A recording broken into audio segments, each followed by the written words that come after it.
WhatsApp, this is Anirudh and welcome back to my YouTube channel. तो आज की इस वीडियो में हम करने जा रहे हैं बेसिक्स ऑफ एक्सरसाइज 3.4 यानी इंट्रोडक्शन टू एक्सरसाइज 3.4। आज की इस वीडियो में हम एक्सरसाइज 3.4 को करने के लिए जितने भी बेसिक्स एंड फॉर्मूला की जरूरत है वो इस वीडियो में कवर कर लेंगे। इसके अलावा जो स्टूडेंट इस चैनल पे पहली बार विजिट कर रहे हैं उन्हें मैं बता दूं कि इस चैनल पे हम क्लास 11th का कंप्लीट मैथ का कोर्स कर रहे हैं। अगर आपको क्लास 11th मैथ का कंप्लीट कोर्स करना है तो आप इस चैनल को सब्सक्राइब कर सकते हैं। इससे पहले मैं एक्सरसाइज 3.3 बिल्कुल कंप्लीट करवा चुका हूं। एक्सरसाइज 3.3 के सभी क्वेश्चंस का वीडियो लिंक मेरे डिस्क्रिप्शन बॉक्स में है, अब वहां जाके एक्सरसाइज 3.3 को चेकआउट कर सकते हो। स्टार्ट करते हैं आज का बेसिक। आज के बेसिक की स्टार्ट करेंगे हम ट्रिग्नोमेट्रिक इक्वेशन से। सो ट्रिग्नोमेट्रिक इक्वेशन क्या होती है? जब हम किसी ट्रिग्नोमेट्रिक फंक्शन के इक्वल में कोई कांस्टेंट वैल्यू रख देते हैं तो इस पूरी चीज को बोलते हैं ट्रिग्नोमेट्रिक इक्वेशन। एक मैं आपको एग्जांपल के थ्रू समझाता हूं। जैसे मैंने कोई ट्रिग्नोमेट्रिक फंक्शन ले लिया sin x और इसके इक्वल में मैंने रख दिया 1/2, तो ये क्या बन गई है? पूरी एक ये बन गई है ट्रिग्नोमेट्रिक इक्वेशन। यानी किसी ट्रिग्नोमेट्रिक फंक्शंस के इक्वल में मैंने क्या रख दिया? एक कांस्टेंट वैल्यू रख दिया। इसी तरह अगर मैं कुछ इस तरह लिख देता हूं 10x इज इक्वल्स टू 10π/4, तो यहां पे जो 10π/4 है वो क्या है? एक कांस्टेंट है। यानी ये जो पूरी चीज है इसे हम क्या बोलेंगे? Trigonometric equation. So trigonometric equation basically कुछ नहीं होता। अगर आप एक ट्रिग्नोमेट्रिक फंक्शन के इक्वल में कोई कांस्टेंट वैल्यू रख देते हो तो वो पूरी चीज क्या बन जाती है? Trigonometric equation. इस इक्वेशन में हमें x की वैल्यू फाइंड करनी होती है। क्या करनी होती है? हमें x की वैल्यूज फाइंड करनी होती है। अपना नेक्स्ट टॉपिक है टाइप्स ऑफ सॉल्यूशन, यानी किसकी वैल्यू? x की वैल्यू। x की जो वैल्यू है वो दो टाइप से आ सकती है। फर्स्ट सॉल्यूशन को बोलते हैं हम प्रिंसिपल सॉल्यूशन और सेकंड सॉल्यूशन को बोलते हैं जनरल सॉल्यूशन। जैसे हम इसी एग्जांपल को उठा लेते हैं।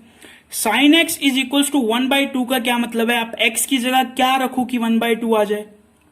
आपको ट्रिग्नोमेट्रिक टेबल याद है तो आप बोलोगे कि सर मैं x की जगह अगर π/6 रखता हूं यानी मैं 30 डिग्रीज रखता हूं तो मेरे पास sin x की वैल्यू क्या आ जाएगी? 1/2।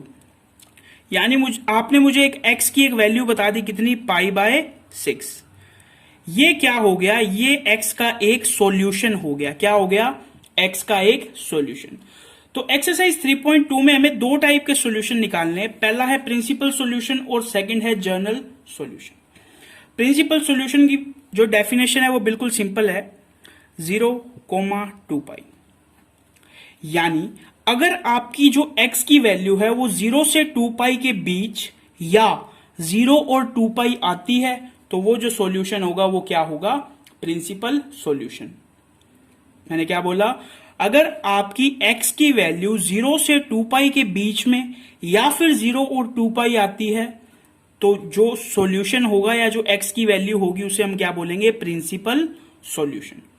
सेकंड होता है जनरल सॉल्यूशन। जनरल सॉल्यूशन में हमें एक n का यूज करना होता है।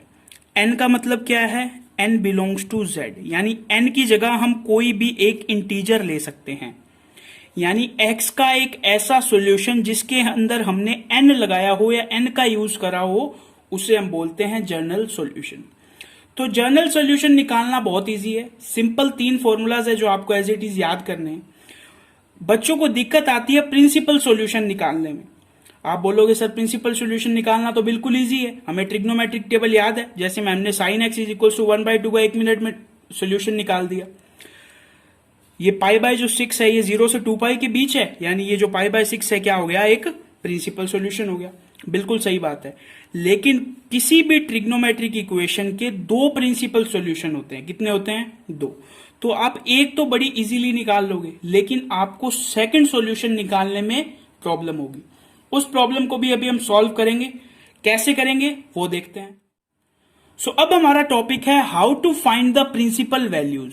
सबसे पहले हमें यह पता होना चाहिए कि हमारे पास 4 क्वाड्रेंट होते हैं। इसे बोलते हैं फर्स्ट क्वाड्रेंट, इसे बोलते हैं सेकंड, इसे बोलते हैं थर्ड क्वाड्रेंट और इसे बोलते हैं फोर्थ क्वाड्रेंट। अगर आपके x की या थीटा की वैल्यू 0 से π/2 के बीच में है तो आप फर्स्ट क्वाड्रेंट में हो। अगर आपकी वैल्यू π/2 से π के बीच में तो आप सेकंड क्वाड्रेंट में हो। पाई से 3π/2 के बीच में तो आप थर्ड क्वाड्रेंट में हो और 3π/2 से अगर 2π के बीच में तो आप फोर्थ क्वाड्रेंट में।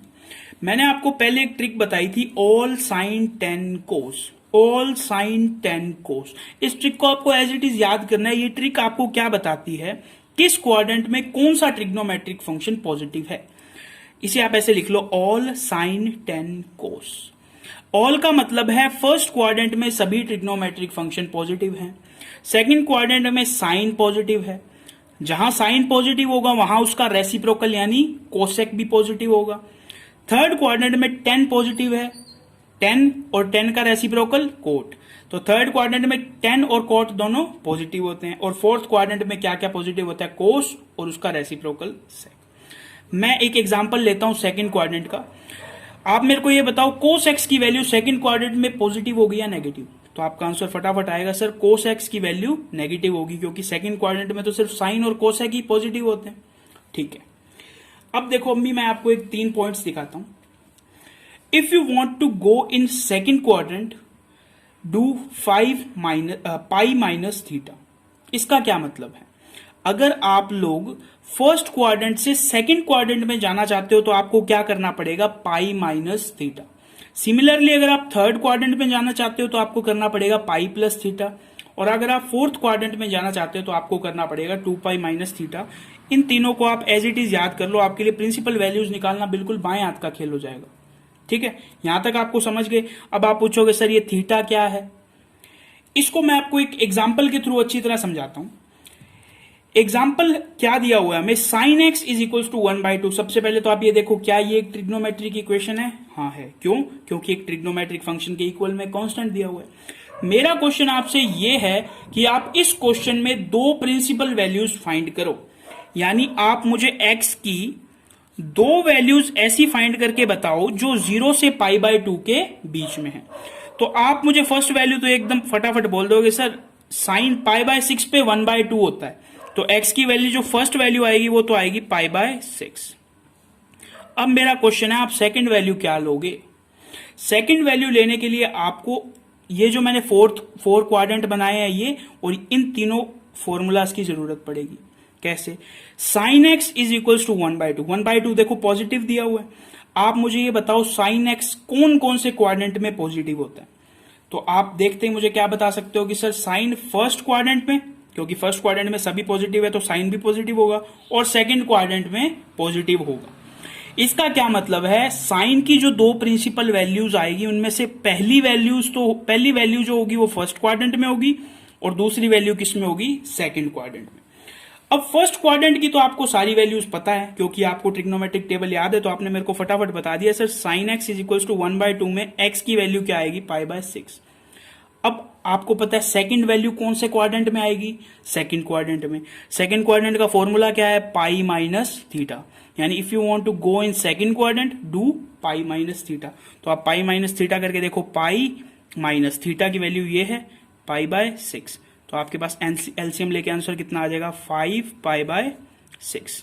यानी x की 2 प्रिंसिपल वैल्यूज में से पहली आई π/6, दूसरी आ गई 5 π/6। आपको जब भी प्रिंसिपल वैल्यू निकालने का क्वेश्चन आ जाए तो 2 प्रिंसिपल वैल्यूज आएंगी। पहली ज्यादातर केसेस में आपको पता होगी, क्यों? क्योंकि वैल्यू 0 से 90 डिग्री के बीच होगी, जो आपको ट्रिग्नोमेट्रिक टेबल याद है आप उसमें से बता दोगे। लेकिन सेकंड वैल्यू कैसे निकालोगे, उसके लिए आपको यह देखना है कि किस किस क्वाड्रेंट में साइन की वैल्यू पॉजिटिव है। तो मैंने देखा कि फर्स्ट क्वाड्रेंट और सेकंड क्वाड्रेंट में साइन की वैल्यू पॉजिटिव है। ये जो वैल्यू है ये मेरी फर्स्ट क्वाड्रेंट में है। अब मुझे फर्स्ट से अगर सेकंड में जाना है तो मुझे क्या करना पड़ेगा, पाई माइनस थीटा। थीटा की वैल्यू मैंने π/6 रखी और मेरे पास दूसरी प्रिंसिपल वैल्यू आ गई। अब मैं आपको एक और एग्जांपल दिखाता हूं, sine x is equal to -1/2। मेरा क्वेश्चन आपसे फिर से वही है, x की 2 प्रिंसिपल वैल्यूज मुझे फाइंड करके दो। अब आप बोलोगे सर हमें ये तो पता ही नहीं, sine x is equal to -1/2 कहां पे होता है? तो इसको भी सॉल्व करने, यानी आपको इसके अंदर जो फर्स्ट प्रिंसिपल वैल्यू है वो भी नहीं पता। क्या करेंगे, sine x is equal to -1/2 दिया हुआ है, यानी साइन एक्स की वैल्यू क्या दे रखी है, माइनस में। अब आप मेरे को ये बताओ साइन एक्स किस क्वाड्रेंट में माइनस होता है? तो साइन एक्स थर्ड और फोर्थ क्वाड्रेंट में माइनस का होता है। कोई भी ट्रिग्नोमेट्रिक फंक्शन दो क्वाड्रेंट्स में तो प्लस का होता है और दो क्वाड्रेंट्स में माइनस का होता है। तो जो साइन है वो फर्स्ट सेकंड में तो पॉजिटिव है, लेकिन थर्ड और फोर्थ में नेगेटिव है। यानी जो x की फर्स्ट वैल्यू आएगी वो आएगी थर्ड क्वाड्रेंट में, और जो सेकंड वैल्यू आएगी वो आएगी फोर्थ क्वाड्रेंट में। ठीक है, यहां देखो मैंने क्या लिखा हुआ है, for third quadrant do pi plus theta. अब कहोगे सर हम थीटा कहां से लाए, यहां तो चल हमें पता था, हमें 0 से π/2 तक की वैल्यू याद थी तो हमें थीटा पता था। यहां आप थीटा कैसे निकालोगे, आप इस माइनस को एक बार ये सोच लो कि यहां पे माइनस नहीं लगा हुआ, तो ये क्या लिखा हुआ है, sine x is equal to 1/2। यहां से आप एक x की वैल्यू निकालोगे वही थीटा होगी।